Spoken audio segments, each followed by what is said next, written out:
Se imagina, enfrenta dificuldades provocadas por um sistema corporativo frágil, corrupção, crescimento de protestos sociais e degradação ambiental.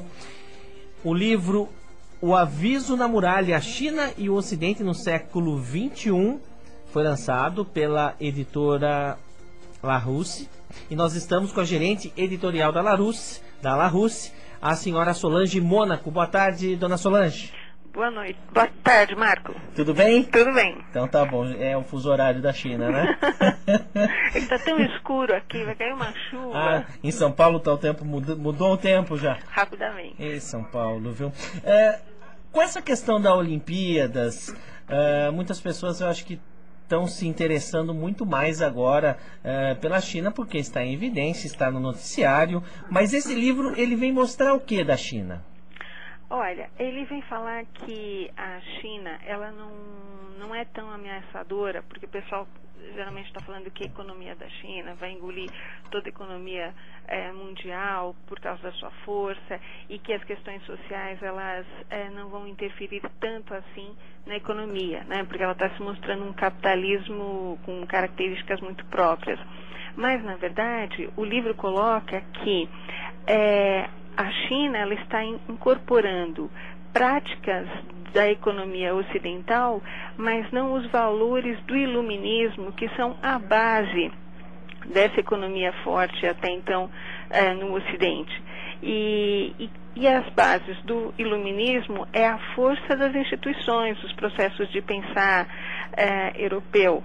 Então, é por isso que o livro coloca uma questão diferente nesse contexto da China. Esse livro, ele é de um autor... Ele é americano. Ele é americano. Mas vive hoje em Londres. O Hilton, ele é diretor-presidente da Work Foundation e colunista da Observer. E ele foi editor e depois editor-chefe dessa publicação.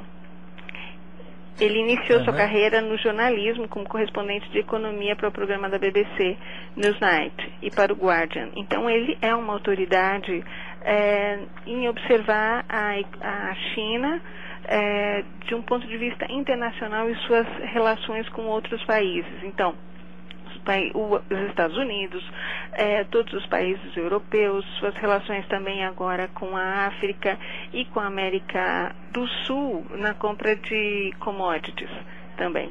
E ele também morou na China? Não, até onde eu sei, até onde a gente tem informação, ele não morou na China, mas por causa da sua profissão, o tempo inteiro ele tem que observar os movimentos mundiais, da economia mundial. E como tem sido a venda desse livro? Olha, a gente está tendo uma boa recepção desse livro, exatamente por causa da questão colocada. Então, a China, existe um grande estereótipo sobre ela, né? Que lá é sempre uma grande massa, sempre uma grande quantidade de gente, todo mundo sempre com o olhinho puxado e com seus casaquinhos azuis, mas esses casaquinhos azuis estão sendo substituídos por casaquinhos coloridos. Então, um pouco da individualidade dos chineses está aflorando por conta desse crescimento econômico também. Então, esse livro, ele passa a ser uma ótima oportunidade para você vencer um pouco o estereótipo e entender um pouco mais a China como interlocutor. Então, esse livro, por exemplo, ele é bárbaro para pessoas que comercializam com a China. Então, há muita gente importando material. Então, se você conhece um pouco mais um contexto chinês, do povo, você certamente vai poder negociar, interagir de uma maneira mais segura. Mais segura que eu digo assim, quando você vence a superficialidade, vence a obviedade, você consegue ter uma palavra mais forte, uma palavra mais precisa.